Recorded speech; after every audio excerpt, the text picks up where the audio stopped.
Hi, my name is Xuan Ce, and today I will be explaining the biomedical signal processing system, which is this circuit. The system picks up the heartbeat sound from a stethoscope acoustic output, which is this, using a microphone, and the signal processing circuit will process the output signal to drive a speaker here. This system consists of 4 stages, as you can see: stage 1, stage 2, stage 3, stage 4.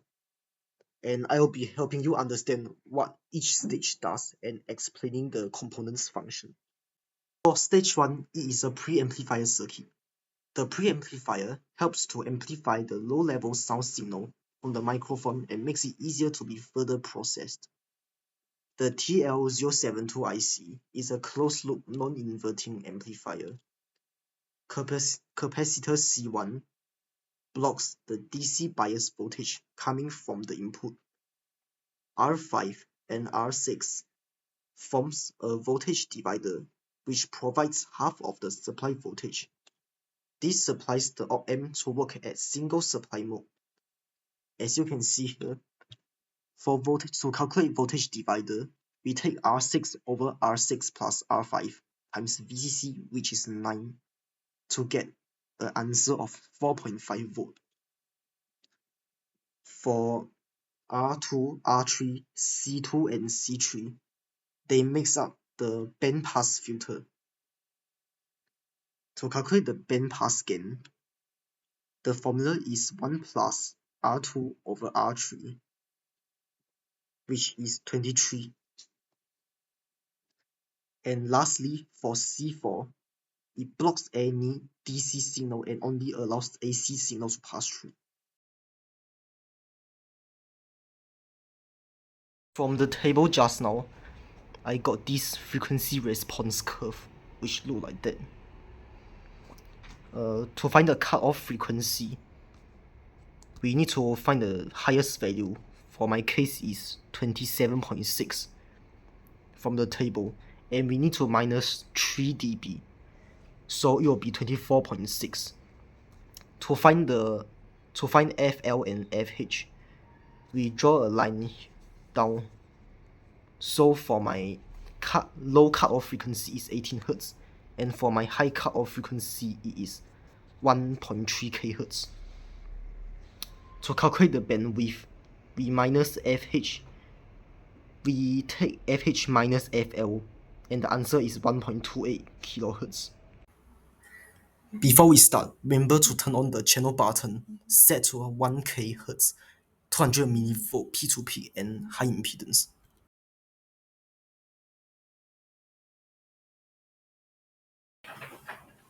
To set up stage 1, firstly, set the power supply to 9 V. Connect the channel 1 oscilloscope probe to TP1 and the channel 2 oscilloscope probe to TP2.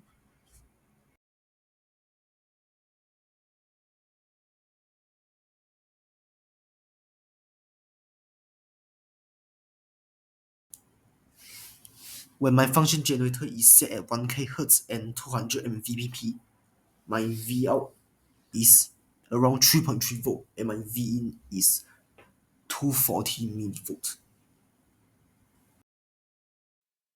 Alright, now let's move on to second stage. The second stage shares the same IC as the first stage.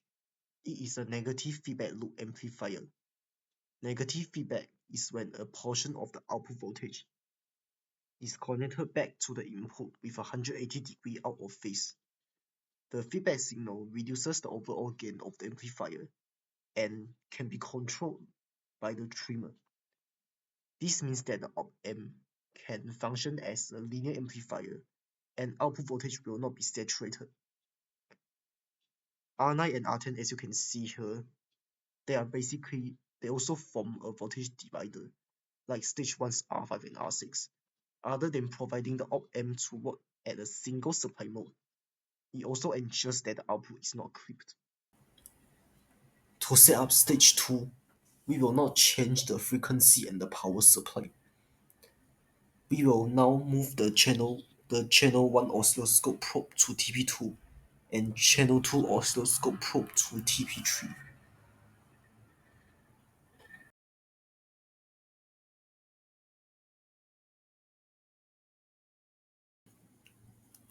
As you can see, when I adjust the trimmer, you can see that the output waveform will become saturated and cut off at some point when it is being amplified.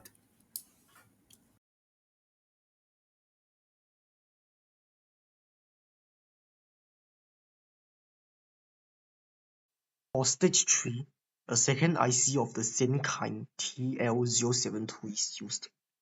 In this stage, it is configured as a silent key second order low pass filter. As you can see the characteristics here. Capacitor C7 provides the feedback for shaping the response near the edge of the passband.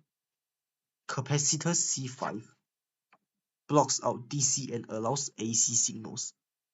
Voltage divider consisting of R12 and R11 acts as a single supply mode for the IC and makes sure that there is no clipping of output. Lastly, C8 blocks out any DC and only allows AC to pass. In this table, a fixed amplitude of 5 VPP is used. We can see that when frequency is below 500 Hz, the filter is at unity gain, and when frequency is above 500 Hz, the gain will start to drop. This is the frequency response graph that I have drawn based on the table. As I mentioned previously, when the frequency is more than 500 Hz, the gain will start to drop. From this graph, we can see this part very clearly. To find the cutoff frequency, we draw a minus 3 dB line. This is how I got my cutoff frequency of 650 Hz. The bandwidth is calculated by the formula fH minus fL, which is 650 Hz minus 0 Hz, which will still give us 650 Hz.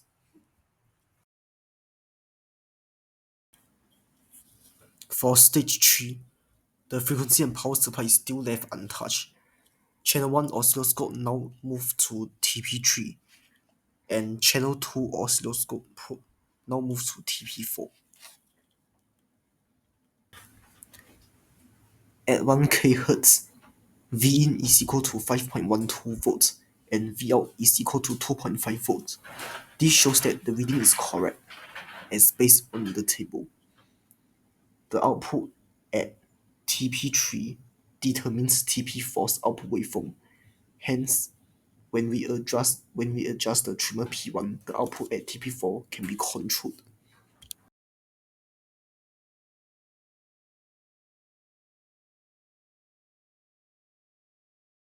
In the last stage, the third IC LM386N1 is used.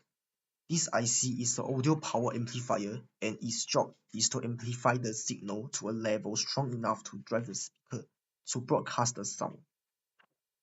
Voltage divider is not needed as it is already in single supply mode internally. P2 right here is a trimmer used to adjust the volume of the heartbeat. So if you want the heartbeat to get bigger or louder, you can just adjust it accordingly. C15 filters out high frequency that is more than 50 kHz, and C13 blocks out DC signal to ensure only AC signal. To ensure that there is only AC signal. For the last stage, we move channel 1 oscilloscope probe to TP4 and channel 2 oscilloscope probe to TP5.